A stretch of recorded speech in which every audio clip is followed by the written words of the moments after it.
How many rogues does it take to screw in a light bulb? None. Because they'd rather be on the dark side. So there's another Star Wars film out, just 2 days short of a full year from the last one. You excited? Oh yeah, look at all that excitement. It's like these movies are made for an inexhaustible supply of sub-90 IQ retards. I suppose I should be excited too. It's a prime video opportunity for me after all. This channel has become something of a hate conduit. Let the hate flow through you. And I do love to hate, more than anything. So I should be cheering on this train wreck even louder than the fans. Because despite there being about as many, if not more, red flags for Rogue One as there were for Suicide Squad or Fantastic Flop, it appears too few fanboys have learned the important lessons from their critical failures. Which is terrific news for me. There was just one little problem. I didn't want to see it, and not because of integrity or righteous anger or to make a statement. I just really didn't want to. It looked boring. The writing sounded beyond cringy. This is a rebellion, isn't it? I rebel. I'm dog tired of the Star Wars imagery. The stormtroopers looked as impotent and incapable a threat as ever. This way! The Imperial forces are converging on our present location.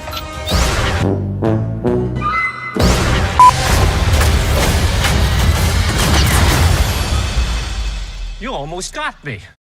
You're welcome. I knew the ending already. And if I went to a theater to see it, I'd be a hypocrite for funding it anyway. Basically, I was even more disinterested in seeing this movie than I was The Farce and Gorges. In that, I was practically forced to watch Clockwork Orange style, 6 months after its theatrical release. But making a video about how fans were had after 6 months in which the fans already realized this fact was, in retrospect, kinda pointless. So if I can't see the movie when it comes out, and I shouldn't make a video half a year later, Rogue One is the 8th installment in the Star Wars trilogy. It's directed by Gareth Edwards and written by Chris Weitz and Tony Gilroy. Also Gary Whitta, technically. We'll get into these guys later because boy oh boy did some of them have a lot to say. The film stars Felicity Jones, who is a cutie 6.28. At first I thought her name was the name of her character just because it sounds so cinematic, but no, her name's Felicity Jones. I like it. She's also 33, which blew my mind. Top-notch genetics. I've always been a feminist.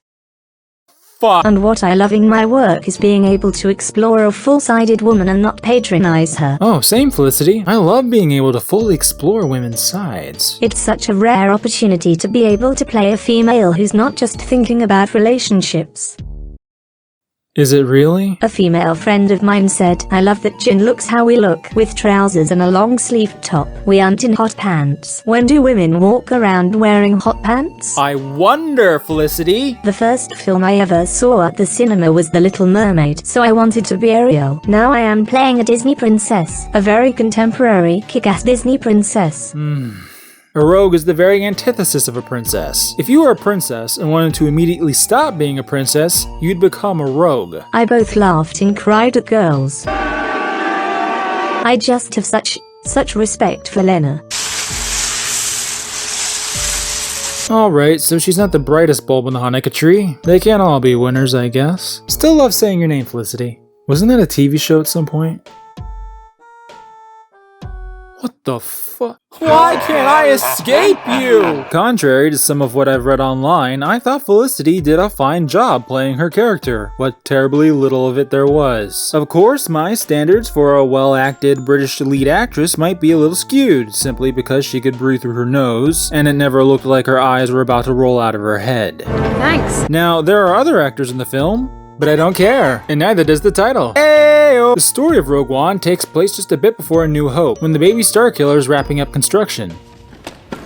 The center has to be at least 3 times bigger than this. And follows Jin and a crack team of random nobodies as they steal the schematics to the baby Starkiller. Spoiler alert!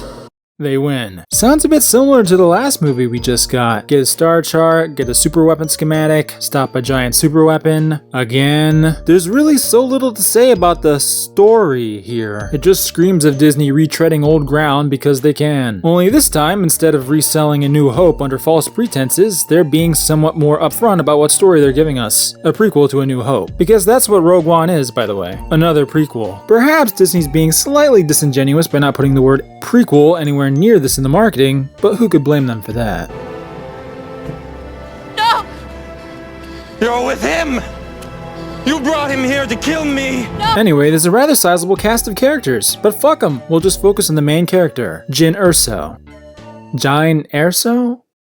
Jack Spicer. Here's StarWars.com's entry for her. Putting behind a checkered past by lending her skills to a greater cause, Jyn is impetuous, defiant, and eager to bring the battle to the Empire. This seems slightly disingenuous too, so let me translate that into real talk. Initially resistant to leave behind her checkered past by lending her name to a greater cause, because the Loyalist Alliance is entirely disinterested in her and her skill set, Jyn lacks some impulse control, but listens to her father well, and is eager to stay out of any battle against the Empire until around the 45-minute mark. Jyn is, to put it simply, a cunt. A rogue. She's a rogue. You know something? It surprised me just how much she wasn't a huge, snarky bitch. The trailers were incredibly misleading in this regard, and for good reason, because much of them didn't make it into the final cut of this film. For instance, Jin's infamous I rebel line didn't make it in, which was a stunningly smart choice that I didn't anticipate. This line right here was also cut. Is that clear? Yes, sir.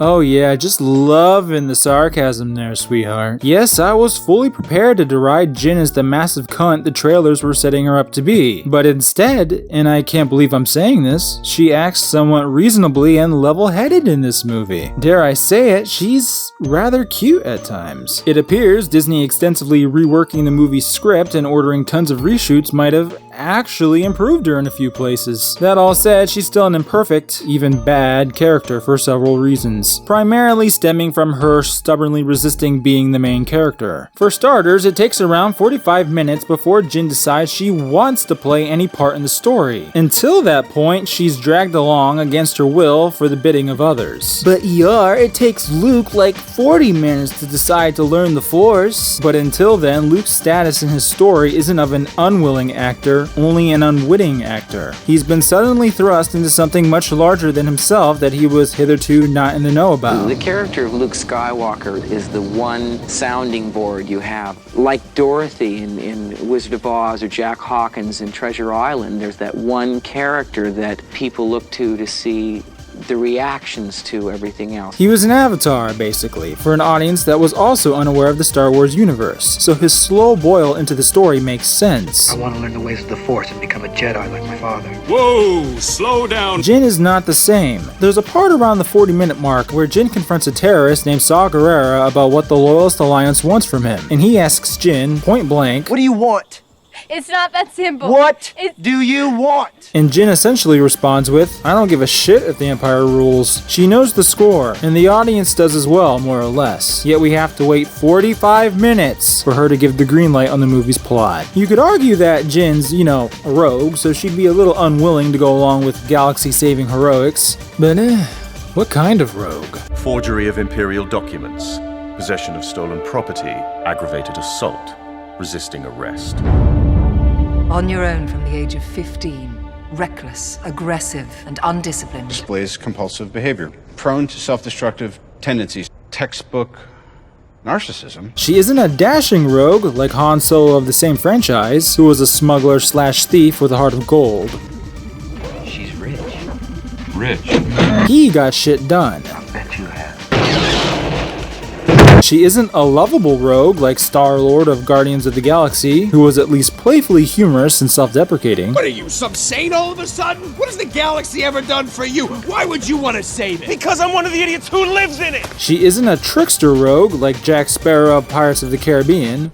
There should be a captain in there somewhere. Anyway, there's not much to go on for determining Jin's rogueness. What we know is that the Empire kidnapped her dad to engineer the baby Starkiller, and executed her mother because the moronic woman was 2 nuts short of a ballsack. It therefore would make sense that Jin would be opposed to the Empire and everything it stands for. Except, she isn't. She's too busy surviving. Surviving how? We don't know, because we're never shown, and are only given a bit of ham-fisted exposition saying that it occurred. She's the blandest rogue I've ever seen, especially as the lead of a movie. Then there's this line from one of the final trailers. Tell me you have a backup plan. Alright, so when they actually let Jin eke out a line with multiple syllables in it, not only does she appear to lack any sort of uniqueness, they have her lack agency as well. She, the main character, turns to another character and asks them that she hoped they had a backup plan, not herself. This even implies that she wasn't the one who proposed their original plan, and that's correct. She didn't. You better be right about this. All right. What's your plan? 3PO, hand me those binders there, will ya? Tell me you have a backup plan. Bitch, are you serious? She's not the arbiter of change here at all. She's a tag-along. Gareth and I both felt that it was very important that we found her humanity and her vulnerability, and everyone should relate to her. Is the internalized misogyny too strong? Do these men just not believe a woman can act on her own intelligence? Because after the farce and gorges, and now this, I'm really starting to question it. However, about an hour in, Jin finally takes a stance against the Empire. This is because she sees a transmission from her father about the weakness he secretly implanted into the baby Starkiller. Yes, that glaring weakness of the baby Starkiller in A New Hope was apparently deliberate, and as far as retcons go, not bad, not bad. Anyway, teary-eyed from hearing her father's impassioned and heartfelt message to her, Jin decides that the Loyalist Alliance must now strike. What a good daughter. Though the Loyalists don't really believe her story, despite specifically using her with the end goal of reaching her father, so it's kind of mind-numbingly retarded that when she returns with news from her goddamn father, they'd fucking disregard it! But even when Jin takes the lead, she's mostly sidelined by every other character because they're just more useful than she is. Everyone else has something that they're good at, whether it's shooting, flying, or being a giant robot. While Jin can just get along, she does rally together the folks who eventually save the day. She recognizes a code word needed to save the day, and she pulls a lever to save the day. So she's got that going for her. Really memorable stuff. But we need to ask the important questions. Is she better than Ma Rae Sue? Yes. Oh god, yes. And no. See, Disney cut a shit ton from this movie for reasons we can and I will speculate on, which is why the Jin from the trailers, the only Jin I have to edit this video with, is not the Jin I saw in the movie. Can you be trusted without your shackles? Let's just get this over with, shall we? Which is why this scene of her running never happens, or this scene of her running on the beach during the Scarif battle, or her dual wielding like a female Gary Stu.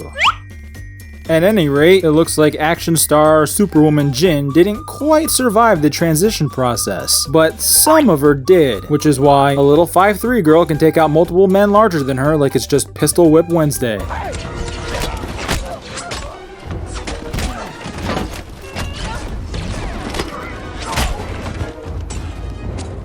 In summation, Jin is a mostly inoffensive character, because she's boring and unobtrusive. She is fairly likable though. There's one scene where she hops out into a firefight to save a crying little girl, and that was kind of easy, but it endeared me to Jin more than I care to admit. But seriously, I was surprised by how much of a difference trailer Jin and movie Jin really were. It might also just be because I find her attractive. The other characters in this movie are, by and large, just as forgettable. This can be attributed to the fact that there are far too many of them, and that they all fall in line mostly by coincidence or happenstance. I've been recruiting for the rebellion. Nope.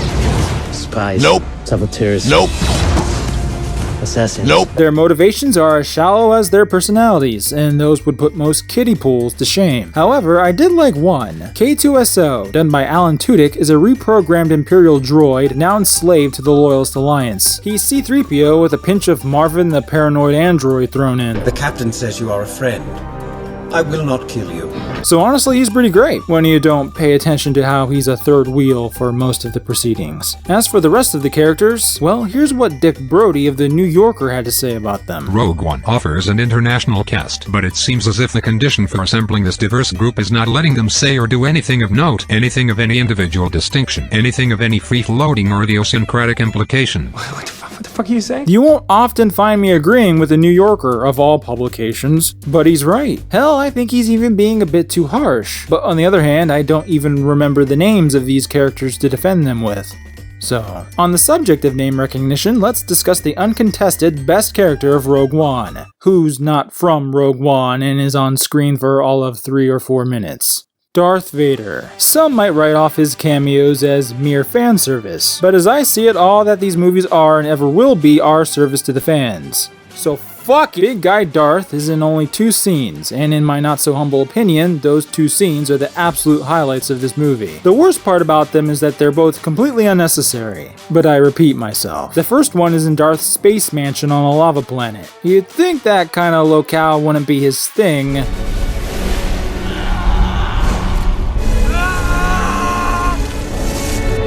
Visiting him is director Krennic, who is Kylo Ren levels of whiny. He wants Darth to keep him on the baby Starkiller project, and is being an all-around nuisance about it until Darth force chokes him and drops him to the floor. To which Darth says, "Be careful not to choke on your aspirations, director."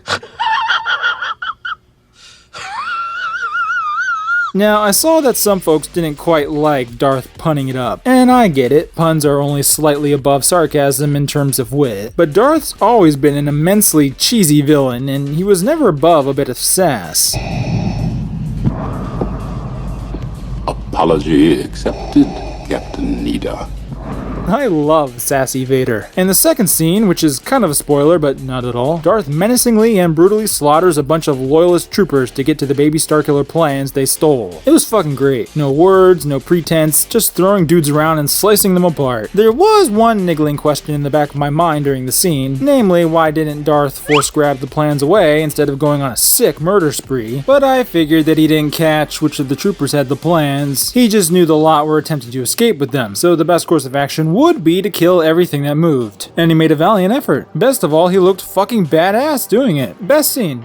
Which kind of put it into perspective just how little I cared about the rest of the film. Speaking of reprisals, Grandma Tarkin and Leia Skywalker showed up too, as CG replicas. Not convincing CG either. Oh, and Jimmy Smits returned to reprise his role of the most forgettable character ever. Well then fuck you! Alright, cut the chit chat and give it to me straight, ER Senpai. Is Rogue One a halfway decent flick or not? No. Is it a halfway decent Star Wars flick? No. Is it better than The Farce and Gorges? Yes, easily. Is it better than the other prequels? It would be, but it has no midriffs in it, so bit of a toss-up. Rogue One is darker than most of the Star Wars films. I mean that literally and figuratively. The cinematography is predominantly dim and dreary, except interestingly enough during the final scene on a well-lit beach. There could be no mistake that its subject matter is war. And while it's not that gritty war documentary that its director Gareth Edwards probably envisioned, I'd be remiss to say it's a fun, lighthearted romp either. It's just not quite as edgy as Anakin murdering a bunch of innocent children for no good reason. The thematic problem with this brand of dark is that it tries to infuse a lot of moral grayness into a white-black dichotomy, or rather light and dark, and it doesn't work. In the beginning of the film, we follow a loyalist named Caspian as he meets up with another loyalist on an Imperial-controlled planet. When some stormtroopers walk in on them, Caspian shoots them dead, which upsets his friend who's not in any shape to escape the stormtroopers' alerted friends. Caspian's all, "Nah, chill man, I got you. Everything is gonna be alright." Then he shoots his friend dead too. There's a ton of shit like this. One particularly bad example is when the loyalists fundamentally betray Jyn at one point and she's all, "I can't believe you've done this." Then nothing comes of it. Yay. Director Gareth says, A New Hope, the first Star Wars movie, the good guys were really good and the bad guys were really bad, and so this is really about a time where that black and white was a lot more grey, and good guys are doing bad things, bad guys are doing good things, and it's about a little bit more about the nature of war and what it takes to do something important for the greater good. And that's fine. I adore shit like that, really. But here's the thing about it. When both sides are assholes, but you still want one side to be the heroes, except the other side looks objectively cooler when they're being assholes? I'll give Rogue One this though. The tonal shift wasn't a small risk for Disney to take, and as a result, the movie isn't as painfully safe and depersonalized as The Farce and Gorges was, but it was a misstep. Whoops. Rogue One's pacing, as you might have gleaned, is atrocious. It's too slow to start, and it has so many beats to hit that we're left with a bloated mess over 2 hours long. The editing, either to its credit or to its detriment, makes it feel a lot faster than that. You're lucky when any shot lasts for over 5 seconds before cutting to another for over 2 hours. The music was did its job. None of it will stick with me. Really, the best compliment I can give Rogue One is that it's not The Farce and Gorges, which is the best news I can give to the Star Wars original trilogy right now. While The Farce and Gorges undid the ending of the OT and rendered it moot and worthless, Rogue One's worst crime toward the OT was that it played out like an offbeat fan film. Although there were a handful of really retarded lore discrepancies. Don't act so surprised, Your Highness. You weren't on any mercy mission this time. Several transmissions were beamed to the ship by rebel spies. I want to know what happened to the plans they sent you.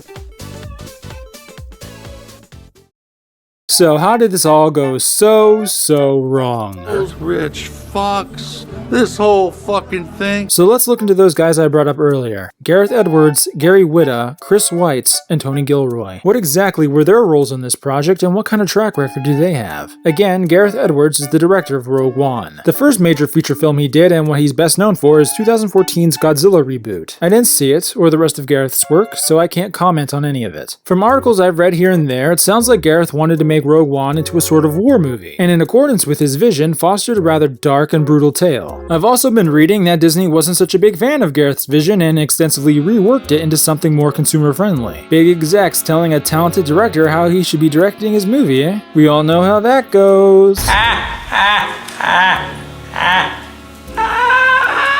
I mean, I think it's obviously the first individual film that doesn't have to tee up another movie. It can be its own self-contained story. It's really exciting because it means that we are not held to anything. Be a bit more free, a bit more brave, and what's great is about everyone at Lucasfilm and Disney is that they're encouraging that. And in the summer of 2016, Disney ordered reshoots, which kicked up a lot of controversy from media outlets, because the media feeds off death, just like I do. However, there was always the boilerplate disclaimer that, don't worry, a lot of movies undergo reshoots. Look, they even set aside time for them, so it's not like this was unanticipated. Disney just has a high bar set for Rogue One, that's all. And it is true that a lot of movies do reshoots, but it's generally for superficial stuff, aesthetics, not huge plot rewrites. That is to say, they're not usually revamping, say, half or even a quarter of the movie. So imagine my surprise when Rogue One's reshoots were said to encompass 40 to 50% of the project. Rogue One? More like Rogue Take 2. According to claims of crew member claims, the gist of the reshoots were that 40% of the movie was being redone using a rewrite of the script from yet another writer, Christopher McQuarrie. Starting to sound like too many cooks in the kitchen, if you ask me. It was said elsewhere that Disney much preferred his draft of Rogue One, but it wasn't finished before the movie went into production, so they wasted everybody's time, read Christopher's draft, and then ordered reshoots. This fits with what many other self-professed sources have repeatedly claimed, that Disney did not find Gareth's vision to be classically Star Warsy, and so the reshoots were to lighten the mood, bring some levity into the story, and restore a sense of fun to the adventure. Director wanted a wartime doc, execs wanted a light, fun adventure. Might this explain the movie's bloated nature? Might it not be Gareth Edwards' fault? Who's to say? Gary Whitta was the original writer of Rogue One. Let's see, what are some of his writing credits? Oh god. Book of Eli? For those of you who haven't seen it, it's about this guy named Eli transporting a one-of-a-kind book across a nuclear hellscape to some place on the west coast of the United States. It's pretty much Denzel Washington as the Equalizer in Fallout New Vegas, which, you know, actually wasn't too bad. Until, spoiler alert, he's blind! The twist is that the whole time Eli was fucking blind. This black dude beating the tar out of all these fucking thugs couldn't see shit. This ain't no Toph Geo radar either. His superpower is literally not figured figuratively, literally, that he has non-functioning eyeballs. It's the stupidest fucking in the one-of-a-kind book. It's a Bible. The last remaining copy of a book that all these desert bandits and thugs are attacking him desperately for is the most widely distributed book in all of human history. Fuck this movie in the dick. Alright, not off to a great start, Gary, but maybe you've got something better to impress us with. Gary! After Earth! That After Earth? The one with an 11% on Rotten Tomatoes? The one that went out of its way to scrub M. Night Shyamalan's name from its marketing? The one Will Smith called the most painful failure in his career? No, she was asking individually. Your worst nightmare and my worst nightmare. Not okay. You don't get to tell people my worst nightmare. Okay. How could you know, Jaden? Oh, I know. How could you know? Oh god, the 4th episode of Telltale's Walking Dead 2? Ain't that the one with the community that killed all of its children, infants, and prospective infants, making them single-handedly the stupidest group of survivors to ever attempt surviving by ridding themselves of their only path to continue as a group? Wait, don't I get a vote? No. Gary Whitta didn't inspire much hope for the writing in Rogue One, but other than Book of Eli bleeding into it, it didn't seem Gary Whitta levels of bad. Maybe that's because Gary was eventually replaced by Chris Weitz, although Gary's still credited as co-creating Rogue One's story. Let's see what Chris Weitz has done then. American Pie, Cinderella, The Golden Compass, Twilight New Moon. You still holding out hope, Star Wars fans? As a writer, Tony Gilroy has an okay track record. Armageddon is a sore spot, but he can't shoulder all the blame there. But Jason Bourne's a fan favorite, so perhaps... Oh, but hold on. What do we have here, Chris? On November 11th, Chris Weitz tweeted out, "Please note that the Empire is a white supremacist human organization." A white supremacist organization? Well, I'll be. But the more I thought about it, the more I realized, you know, Weitz has a point. I know he's not the creator of Star Wars or anything and can't actually throw out absolutes like that. Only a Sith deals in absolutes. But he is shining a light on a curious trend I've been noticing, that the Empire seems to be chock full of people who'd sympathize with white supremacy. For example, this white supremacist also. Can't forget this white supremacist. And I know these white supremacists eventually broke off with the white side, but the Empire brought them into their ranks to fight alongside white supremacists because they're such white supremacists, so it's the white supremacist thought that counts. Now, okay, yes, before you call me out on it, I know that the Jedi in the original trilogy are associated plenty with Nazi imagery, such as how the throne room scene at the end of A New Hope is lifted from the Nazi propaganda film Triumph of the Will.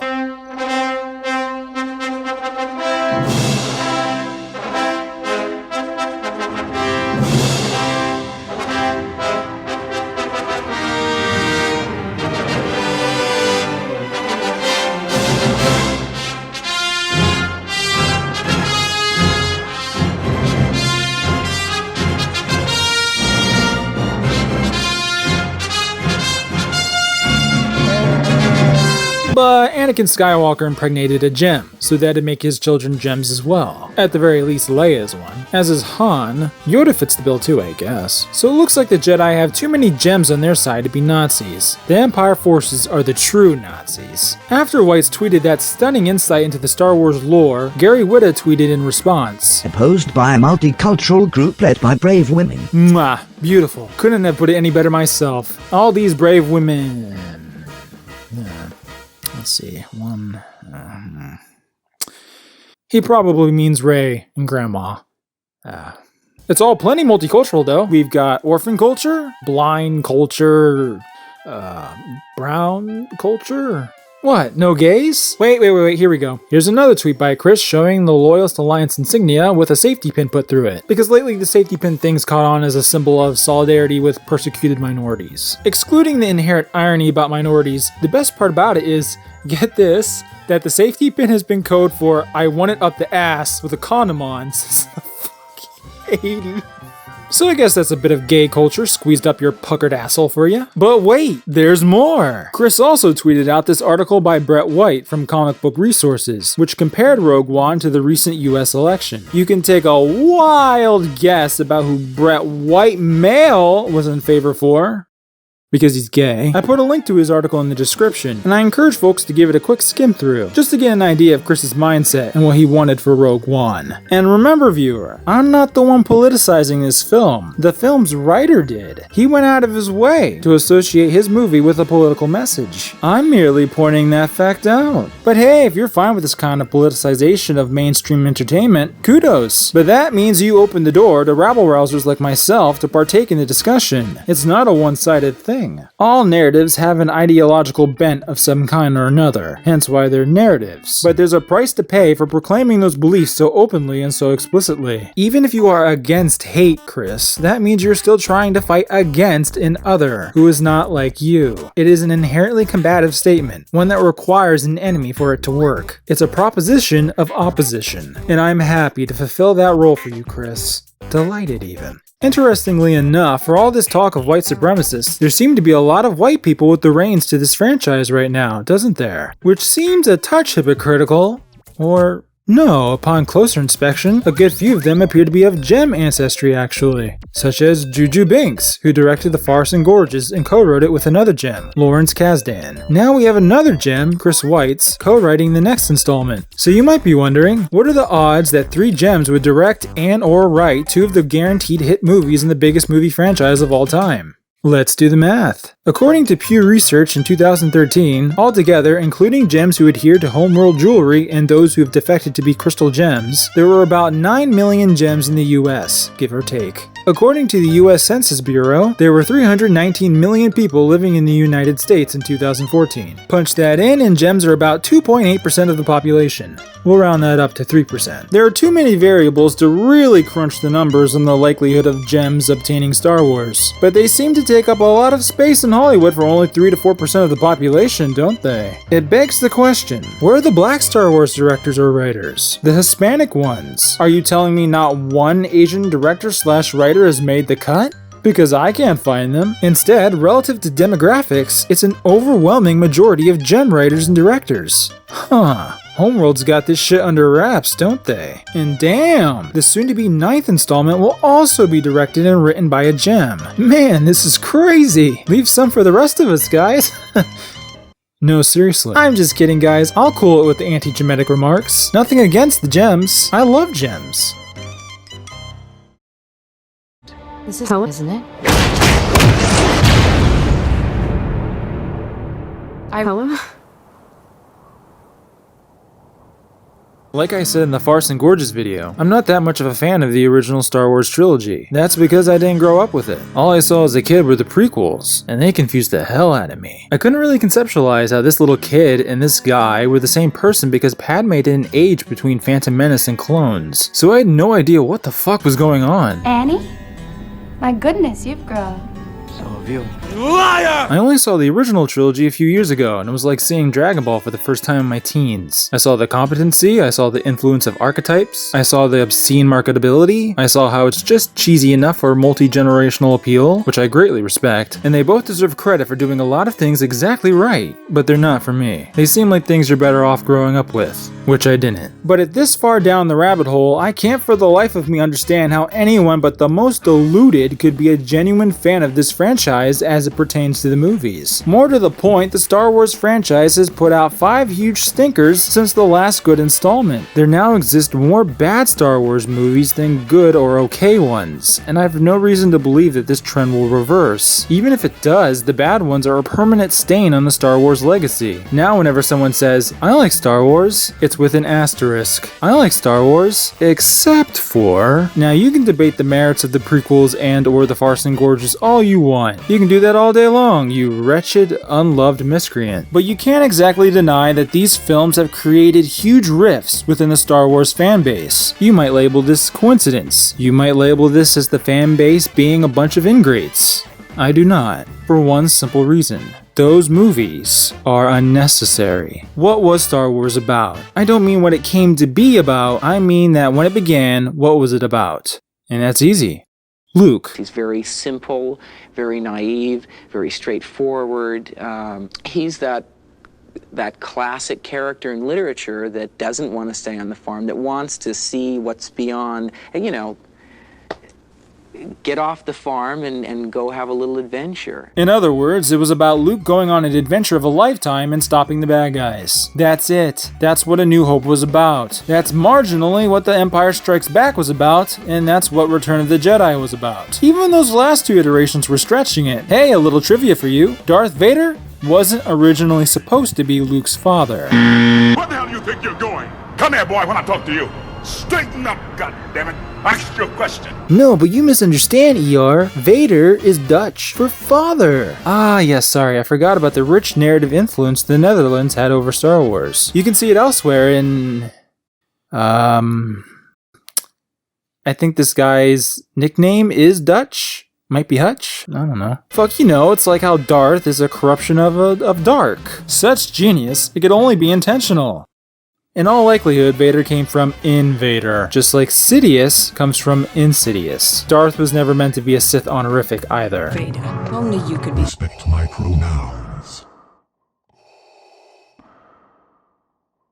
Darth Vader. A young Jedi named Darth Vader, who was a pupil of mine until he turned to evil. Don't try to frighten us with your sorcerer's ways, Lord Vader. Your sad devotion to that ancient religion. It's also Dutch for, I'm worth 5 billion because I'm good at making up shit. Also, Daddy Vader is nowhere in the original Empire Strikes Back script. That's a little bit tremendously damning. Leia wasn't even Luke's sister, guys. My sister. It's you, Leia. Somehow, I've always known. Yeah, baby! Would explain a thing or two, wouldn't it? And who she is going to end up with is still anybody's guess. I will say that Luke is more devoted to her, I think, than Han Solo is. She's really a chump if she goes for Han Solo. The greatest mythology George Lucas ever concocted was the myth that he intended for Star Wars to become this huge space opera epic that it has. Yeah, he didn't have 12 Star Wars films planned from the beginning. He had one. Instead, it seems many times more likely that the film he initially had a disturbing lack of faith in was a surprise hit, and then he capitalized on that as best as he knew how. There's a rather well-sourced book by Michael Kaminsky called The Secret History of Star Wars that goes into detail about all this and how George has been selling an alternative history of Star Wars' origins. I recommend it if you want to see how it all really went down. I mean, we call it space opera, but people don't realize it's actually a soap opera. And it's all about family problems and it's not about spaceships. Not about spaceships. Not about spaceships. I've gotten off track, but hey, so did Star Wars. The producer of Star Wars, Gary Kurtz. We had a lot of speculation about sequels to Star Wars, and we are working on story material that will develop into potentially one or more motion pictures that will use the same characters. I like to consider them different adventures rather than direct sequels. It was never meant to be a trilogy, and only by some chance, some luck, and a lot of skill did it sorta kinda work. But that luck ran out in the prequels. George took his lying too far. I don't care what you think. No one believes George planned for C-3PO to be Darth Vader's creation. We are created to serve a singular purpose for which we will go to any lengths to fulfill! No one believes the clones mentioned in A New Hope You fought in the Clone Wars? were the original stormtroopers. Seriously, my Farce and Gorge's comment section is proof of that. No one believes this. Not this time. And this time you won't escape. R2. Well then, the droid does belong to you. Don't seem to remember ever owning a droid.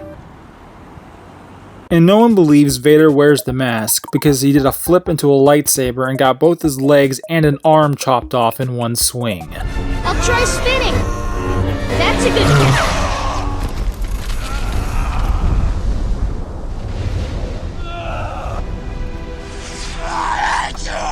I'm sorry, prequel lovers, but that line sends me into a fit of giggles every time. Also, the fact that his former best friend leaves him to be burned alive in lava. Doesn't help him despite that he's unarmed. And doesn't even mercy kill him. The prequels are one big ash heap of out-and-out lies. And maybe you still like them. Maybe you don't. The fact remains that they have almost nothing to do with Luke Skywalker or A New Hope. They're unnecessary extensions of a story that ended a long time ago, in an era increasingly far away. No, no, no, no, no! This is why I still think Juju played the Star Wars audience quite brilliantly. He didn't even bother with a genuine extension of the Star Wars story. He just redid the original. You'd think that would be a strike against him as a creator, wouldn't you? But no, that's the brilliance of it. It's reinventing Star Wars for younger audiences. It was still fun, even if it was a copy. It was refreshing. Star Wars isn't for the fans anymore, it's for everyone. Yep.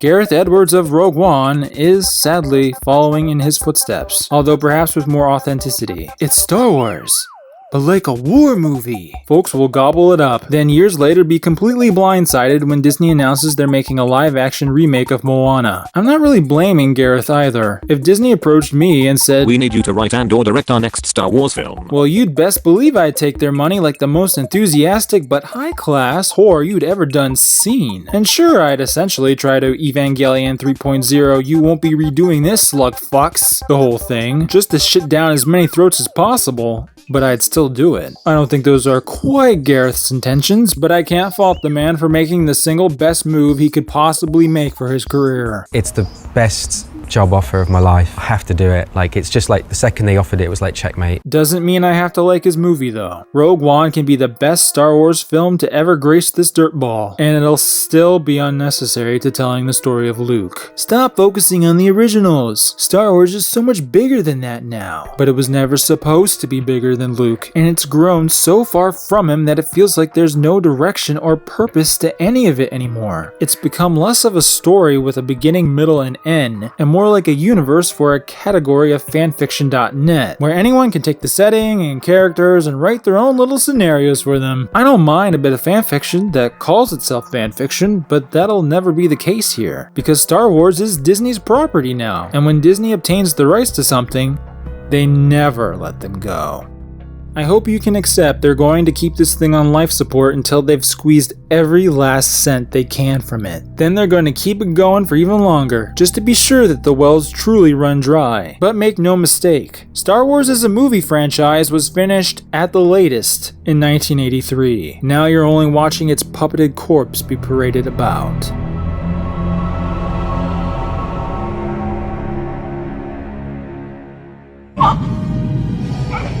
You have failed me for the last time. Well, at least Disney CEO Bob Iger liked it, and he's gonna make a pretty penny off of...